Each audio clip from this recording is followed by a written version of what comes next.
Assalamualaikum warahmatullahi wabarakatuh. Bismillahirrahmanirrahim. Alhamdulillahirabbil alamin. Allahumma salli wa sallim ala sayyidina Muhammadin al-Fatih lima ulik wal khatimi lima sabaq wan nasiril haqqi bil haqq wal hadi ila siratikal mustaqim. Sallallahu alaihi wa ala alihi wa ashabihi haqqa qadrihi wa miqdarihil azim. Rabbi syrah li sadri wa yassir li amri wa hlul 'uqdatam min lisani yafqahu qawli. Amma ba'du. Bapak Ibu sekalian, jamaah subuh Manarul Ilmi yang dirahmati Allah, nomor satu yang ingin saya sampaikan adalah marilah kita senantiasa bersyukur atas segala anugerah yang dilimpahkan Allah Subhanahu wa taala kepada kita semuanya, sehingga kita bisa melaksanakan ibadah puasa Ramadan ini sampai hari yang ke-18 Mas ya? Ke-19 dengan lancar, dan mudah-mudahan ini bagian dari ikhtiar kita untuk meraih rahmat kasih sayang dari Allah Subhanahu wa taala.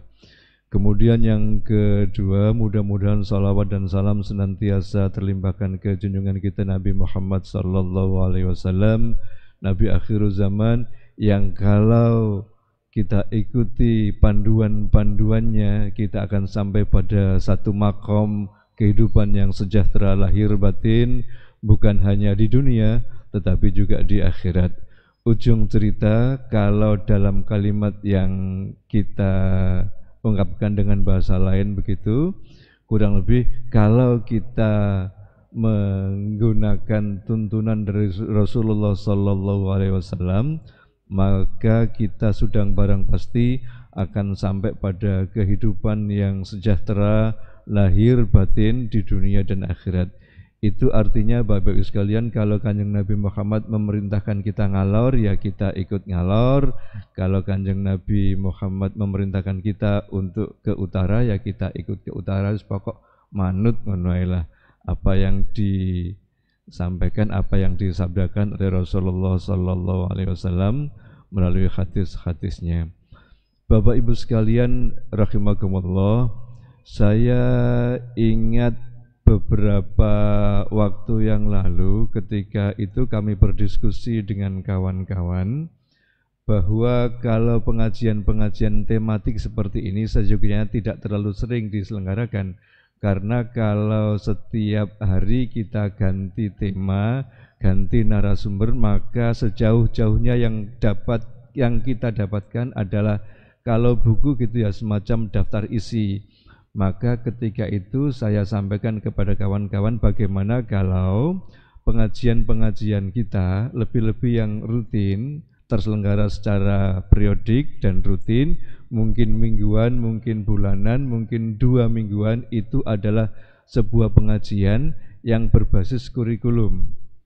Jadi ada kurikulum tertentu yang kita ikuti dari hari ke hari, dari pertemuan pertama, pertemuan kedua, ketiga, dan seterusnya. Terus kemudian narasumbernya monggo kita diskusikan, tapi yang pasti jangan berubah-ubah, karena orang yang berubah, narasumber yang berbeda tentu saja akan mempunyai satu penafsiran akan satu hal yang sama, tapi mempunyai penafsiran yang berbeda dengan narasumber yang lain. Maka kemudian misalnya kalau kita ngaji bersama Ustadz Misbahul Munir misalnya, Riyadhus Shalihin, itu sesungguhnya kan kita juga ngaji hadis, tetapi kita mereview pada kurikulum tertentu yang sudah dibukukan. Artinya lagi bahwa timbang angel-angel kene nyusun kurikulum dewe, mending kita mereverse pada satu buku tertentu, misalnya Riyadhus Shalihin misalnya, yang sudah ditoto oleh penulisnya. Isinya ya hadis, cuma sudah dikelompok-kelompokkan menjadi iki bab toharo, iki bab sholat, bahwa bahasan pertama di pertemuan pertama itu adalah tentang toharo, bagaimana bersuci, bagaimana berwudu, dan seterusnya. Baru kemudian membahas tentang sholat, dan seterusnya, dan seterusnya. Jadi tidak belencok-belencok seperti yang selama itu kita lakukan. Bapak Ibu sekalian rahimakumullah, bahwa kajian subuh pada pagi hari ini lebih merupakan karena Pak Tain yang mestinya mengampu secara rutin pada Senin pagi ini, beliau masih umroh, terus kemudian saya diminta untuk menggantikan.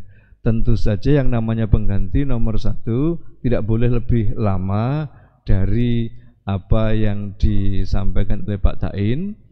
Terus kemudian yang kedua ini terkandung maksud dari saya pribadi bahwa saya berada di depan ini bukan kok kemudian saya mempunyai posisi yang lebih tinggi dari jenengan semuanya, baik dari sisi keilmuan atau dari sisi apapun.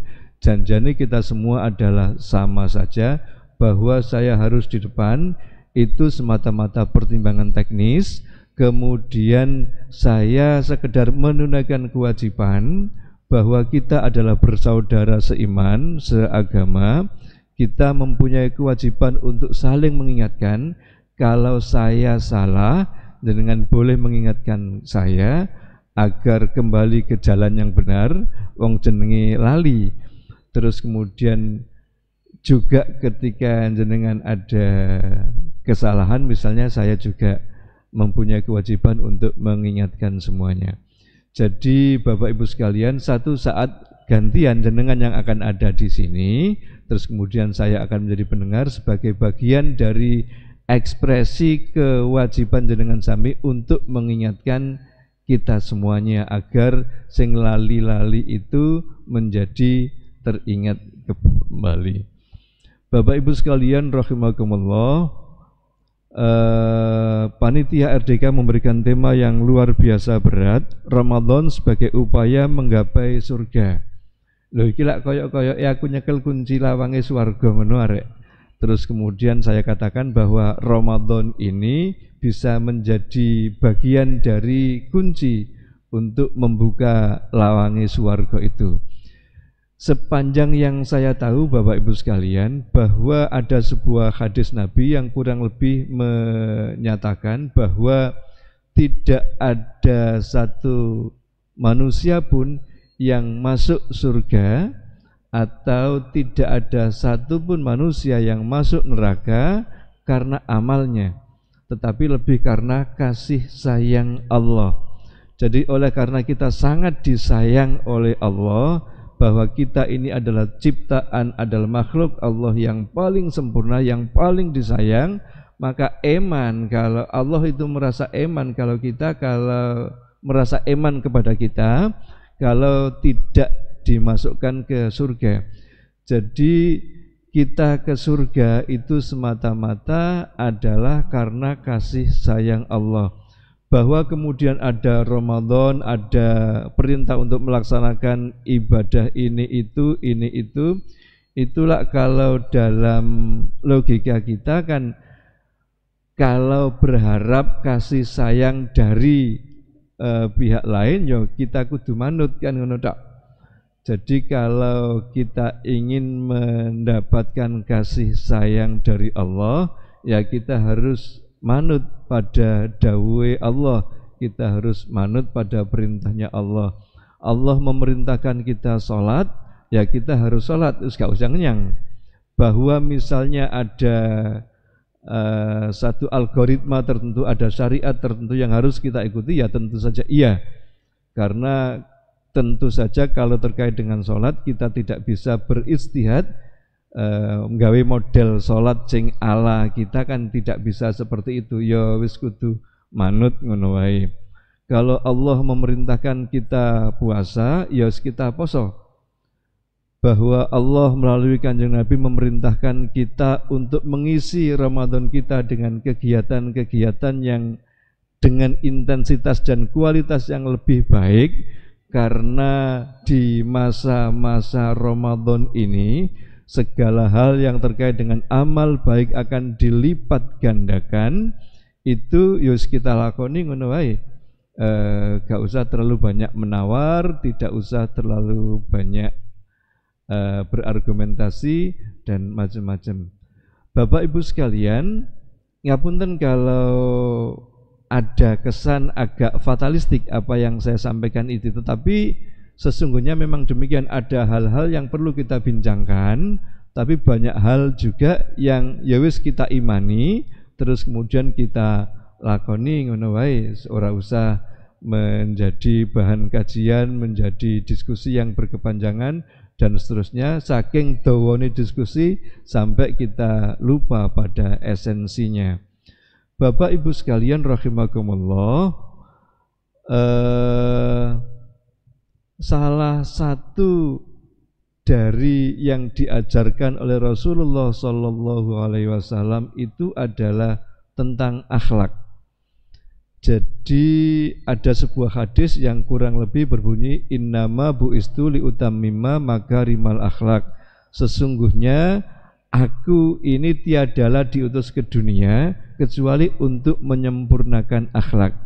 Itu mempunyai implikasi bahwa segala hal yang diperintahkan oleh Rasulullah untuk ibadah ini itu ujungnya adalah akhlak yang baik tentu saja. Terus kemudian kalau kita ibaratkan menanam pohon begitu, yang kita harapkan adalah buahnya. Kalau segala peribadatan itu adalah pohon, maka buahnya itu adalah akhlak. Puasa kita yang kita lakoni sebulan penuh di Ramadan ini, yang diwajibkan oleh Allah, kutiba alaikumus syamu kama kutiba alal ladzina min qablikum la'allakum tattaqun. Demikian landasan kita untuk mengatakan bahwa Allah memerintahkan kita untuk melaksanakan puasa itu, ujung-ujungnya juga harus memperbaiki akhlak kita. Ketakwaan kepada Allah itu berimplikasi pada kualitas keakhlakan kita. Kalau akhlak kita semakin baik, kurang lebih begitu, ya harus itu merupakan indikasi bahwa ketakwaan kita kepada Allah juga semakin baik. Bahwa yang berlaku juga sebaliknya, kalau ternyata akhlak kita tidak lebih baik dari hari ke hari, maka kita harus mempertanyakan ojo-ojo kualitas ketakwaan kita, kualitas ibadah kita kepada Allah itu juga tidak menjadi lebih baik dari hari ke hari. Atau kalau dalam bahasa matematika begitu, antara ketakwaan itu berbanding lurus. Kalau ketakwaannya baik, maka outputnya, luarannya, akhlaknya juga baik. Kalau akhlaknya tidak baik, boleh jadi ketakwaan kita masih durung balung sungsum lah, masih permukaan saja, sehingga tidak mempunyai efek dalam keseharian kita. Bapak Ibu sekalian, terkait dengan akhlak ini ada satu gambaran yang menurut saya sangat bagus. Kalau misalnya kita merefus pada sebuah kitab yang berjudul Usfurya, di situ kan ada sebuah cerita yang menarik, bahwa ketika Sayyidina Umar itu kapundhut, ada seorang ulama yang kemudian diimpeni.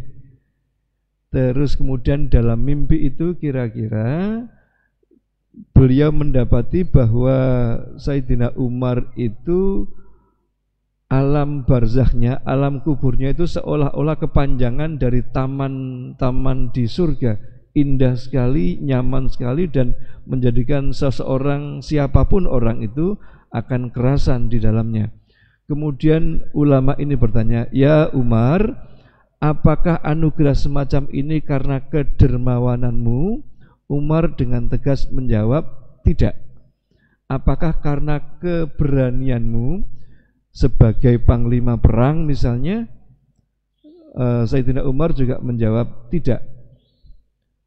Terus kemudian kalau kita merefus ke tarikh, kita merefus ke sejarah, Bapak Ibu sekalian, kita akan tahu bahwa Umar itu kan digambarkan sebagai sebuah figur yang gede, dhuwur, tangguh, rodok berangasan begitu, terus kemudian dengan power, dengan kekuatan yang luar biasa, sehingga memang dapuane Sayyidina Umar ya nek nggone peperangan, sehingga cukup masuk akal kalau misalnya dalam impen tadi itu Pak ulama ini bertanya, apakah karena kepahlawananmu, karena kesatriaanmu Allah menganugerahi alam kubur yang begini indah? Kemudian dijawab oleh Umar, tidak, bukan itu yang menyebabkan keindahan yang begini rupa ini. Terus kemudian Sayyidina Umar memberikan penjelasan yang agak panjang bahwa ini semata-mata adalah kasih sayang Allah, karena dulu sekali saya pernah melintas di sebuah kota kecil, kemudian di kota itu saya menyaksikan ada anak-anak yang mempermainkan burung pipit.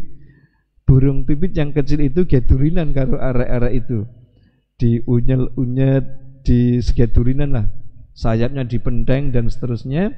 Terus kemudian Sayyidina Umar merasa kasihan itu, kemudian dibeli. Ya apa kapan burung pipit ini tak belinya rek. Terus kemudian setelah disepakati harga, dibeli oleh Sayyidina Umar. Kemudian ketika burung pipit itu sudah ada di tangan Sayyidina Umar, kemudian dilepaskan ke alam liar kembali, dan itu menjadi kegembiraan yang luar biasa bagi pipit, dan itu yang kemudian menerbitkan kasih sayang Allah kepada Sayyidina Umar, yang kemudian berimplikasi pada jenis alam kubur yang begitu indah, yang menjadi seolah-olah taman-taman surga. Ini juga terkait dengan akhlak, Bapak Ibu sekalian, bahwa akhlak itu untuk mempermudah pemahaman kan bisa kita kategorikan, ada akhlak terhadap diri sendiri, ada akhlak kepada Allah, ada akhlak kepada Rasulullah, ada akhlak kepada sesama, ada akhlak kepada hewan-hewan, ada akhlak kepada alam semesta, dan seterusnya. Bapak Ibu sekalian, kemudian ada sebuah contoh lagi yang dalam cerita itu disebutkan bahwa pada suatu masa ada seorang laki-laki yang berjalan beriringan di padang pasir. Kemudian si laki-laki ini melihat bahwa si ibu tua ini memanggul beban yang amat berat. Dasare wis ibu-ibu, wis tua, terus kemudian memanggul beban yang lumayan berat. Terus kemudian si laki-laki ini menawarkan diri, pripun kapan beban jenengan niku sebagiannya saya yang membawakan. Ujung cerita Bapak Ibu sekalian, si ibu ini berkenan dibantu dengan memberikan sebagian bebannya untuk dipanggul oleh lelaki itu. Kemudian berjalan beriring. Selama perjalanan itu si ibu cerita macam-macam, terus kemudian si laki-laki itu menjadi pendengar yang baik, istirungokno. Terus kemudian sampai pada satu kalimat, iki temen lo nak, pesanku nang sampean ojo pisan-pisan kenalan karo seseorang yang bernama Muhammad. Muhammad itu racun tenan itu, karena akan mempengaruhi sampean dan sampean akan menjadi orang-orang yang semakin tersesat, akan semakin jauh dari hal-hal yang baik. Si lelaki itu terus mendengarkan dengan penuh kesabaran sampai ujung cerita. Dua orang ini sampai di rumahnya si ibu. Terus kemudian si laki-laki hendak pamit. Setelah beberapa langkah di depan pintu, si ibu merasa ada yang kurang. Loh, arek mau sapa jenenge ya? Kemudian dipanggil lagi, Fulan, kembalilah masuk. Terus kemudian si laki-laki itu masuk, dan kemudian terjadilah dialog. Janjane sapa jenengmu, kata si ibu tua tadi. Terus kemudian si laki-laki itu menjawab, ngapunten ibu, saya yang bernama Muhammad.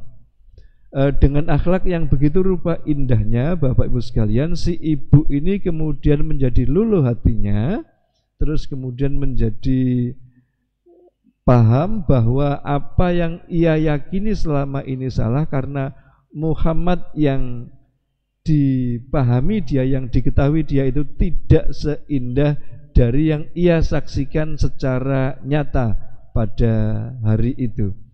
Bapak Ibu sekalian, dalam hal cerita seperti ini, saya kira yang primer bukan menghafalkan ya apa rentetan ceritanya, tapi kalau dalam bahasanya Bung Karno gitu kan, kita mengambil apinya, kita mengambil janjane pesan moral apa yang hendak disampaikan dalam cerita itu. Bapak Ibu sekalian, kalau kita nyebut mata, itu kan janjane di dalam mata iku ono iris, ada pupil, ada macam-macam komponen dari mata itu, terus kemudian diringkes ben gampang ngomongnya ya wis mata ngono. Demikian pula dengan hati. Hati itu janjane ono komponen-komponen penyusunnya yang oleh Imam At-Tirmidzi dibagi menjadi 4. Yang paling luar, sebut saja lingkaran yang paling luar itu adalah sodr. Terus kemudian di dalam lingkaran luar itu ada lingkaran yang lebih kecil lagi, namanya qalb. Terus kemudian yang lebih dalam lagi namanya fuad. Kemudian yang paling dalam itu namanya lub. Nah, masing-masing lingkaran tadi itu memancarkan cahaya. Sebut saja yang paling luar tadi adalah memancarkan cahaya Islam, itu adalah lingkar yang paling luar, yang sodr, yang kita terjemahkan dengan dada itu. Terus kemudian ada lingkar di dalamnya adalah lingkar keimanan, kemudian lingkar yang lebih dalam adalah lingkar ihsan, kemudian yang paling dalam itu adalah cahaya ketauhidan. Yang tadi saya maksudkan adalah cahaya ihsan. Bapak Ibu sekalian, ini kalau kita mengambil permisalan rumah begitu, yang paling luar tentu saja adalah teras, kemudian yang lebih masuk ke dalam adalah ruang tamu, kemudian yang lebih dalam lagi adalah ruang keluarga, terus kemudian yang paling dalam adalah kamar kita. Yang di dalam kamar itu ada lemari, ada laci, yang kita menyimpan di sana hal-hal yang atau barang-barang kita yang paling berharga. Ono emas, ono permata, ono sertifikat dan macam-macam kita simpan di sana. Yang ingin saya katakan Bapak Ibu sekalian, teras itu nggone akhlak. Karena gek wong sapa wae lewat depan rumah kita, yang tampak dalam pandangan kita adalah teras itu.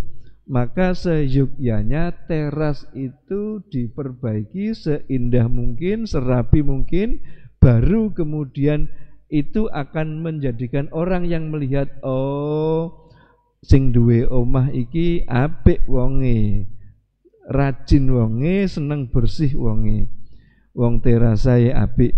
Terus kemudian hanya orang tertentu yang mempunyai niat untuk bertamu yang masuk ke dalam ruang tamu itu. Terus kemudian tentu saja yang lebih terbatas lagi adalah orang-orang yang diajak masuk ke dalam ruang tengah, ruang keluarga. Kemudian yang paling akhir adalah orang yang sangat khusus saja yang akan dipersilahkan masuk ke dalam kamar, yang kalau dalam bahasa tadi adalah lubnya itu. Bapak Ibu sekalian, Islam itu yang bagian luarnya adalah akhlak. Jadi kita bersinggungan dengan siapapun saja, mula-mula yang dilihat orang itu adalah akhlak kita. Hal keimanan dan segala macam itu engko setelah kita kenal dengan seseorang, oh akhlaknya apik arek iki. Tutur katanya santun, tindak lakunya sopan dan seterusnya, sehingga kemudian kita bersahabat, kita bisa menjadi kenal dengan lebih baik. Kemudian giliran berikutnya adalah menyelami hal-hal yang ada di ruang yang lebih dalam. Itu terkait dengan akhlak. Jadi Bapak Ibu sekalian, memang rasane kok durung sempurna apa yang kita lakukan dalam kehidupan ini, kalau kita belum melahirkan sebuah akhlak yang baik. Rasanya masih belum sempurna ibadah-ibadah kita kalau dari ibadah-ibadah itu belum melahirkan satu bentuk akhlak yang tentu saja karimah.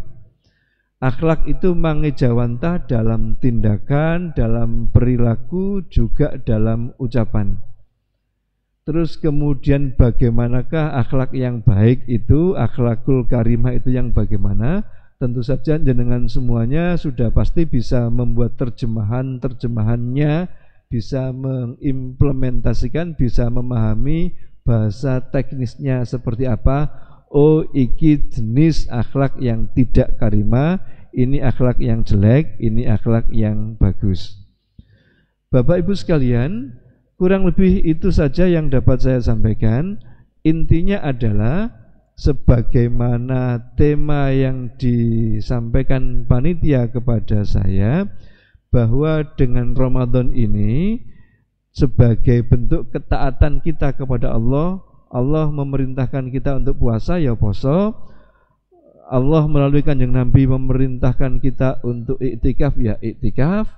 Terus kemudian dengan itu semuanya mudah-mudahan menerbitkan kasih sayang Allah kepada kita semuanya.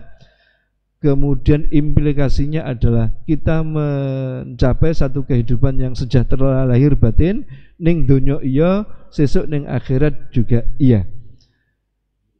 Di akhirat itu kan kepastian nggih. Kepastiannya kapan gak surga ya neraka, kan gak ono rodok-rodok surga, rodok-rodok neraka, kan gak ono ya. Sehingga kita mempunyai keyakinan bahwa seseorang ketika di alam sana kapan gak nek surga dan ya nek nggone neraka. Dan pilihan kita tentu saja akan memilih surga. Kemudian untuk mendapatkan surga tentu saja kita harus disayangi oleh Allah. Ya apa carane agar kita semuanya disayangi oleh Allah?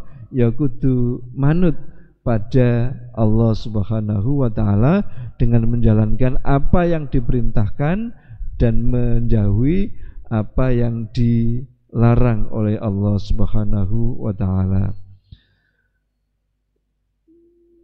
Kalau kita menggunakan pendekatan perseroan misalnya, kalau kita melihat diri kita ini semacam perusahaan misalnya, maka pemegang saham bukan sekedar mayoritas tetapi hampir 100% itu kan pemegang sahamnya Allah. Sehingga kita kan harus manut terhadap pemegang saham yang mutlak itu. Mengapa saya sampaikan hampir 100%? Karena ada sedikit persen yang diamanahkan kepada kita untuk membuat pilihan-pilihan, yang pilihan-pilihan itu pun harus mengantarkan kita kepada kedekatan yang lebih baik kepada Allah Subhanahu wa taala.